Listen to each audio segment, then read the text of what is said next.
ഗരം മസാല പൊടിച്ചെടുക്കുന്നുണ്ട്.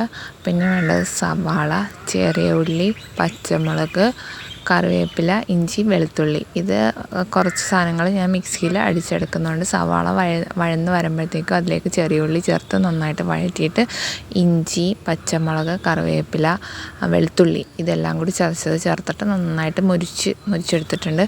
എന്നിട്ട് അതിലേക്ക് മഞ്ഞൾപ്പൊടി, മല്ലിപ്പൊടി കുറച്ച് കൂടുതൽ ചേർക്കുന്നുണ്ട്. പിന്നെ അത് നന്നായിട്ട് മൂക്കുമ്പോൾ ഈ മസാലയും കൂടി ചേർത്തിട്ട് നന്നായിട്ട് മൂക്കണം. മൂത്ത് കഴിയുമ്പോഴത്തേക്ക് താറാവിലേക്ക് ഇത് ഞാൻ ചേർത്തിട്ട് നന്നായിട്ട് മിക്സ് ചെയ്ത് കുക്കറിൽ, ഇത് ബ്രോയിലർ താറാവായതുകൊണ്ട് 3 വിസിലേ അടിച്ചുള്ളൂ. അല്ലെങ്കിൽ നാടൻ താറാവാണെങ്കിൽ കുറച്ചധികം നേരം വേവിക്കണം. കുറച്ച് വെള്ളം കൂടി ചേർത്തിട്ടാണ് വേവിച്ചത്. അപ്പോൾ അതേ വെള്ളം നന്നായിട്ട് വന്നിട്ടുണ്ട്.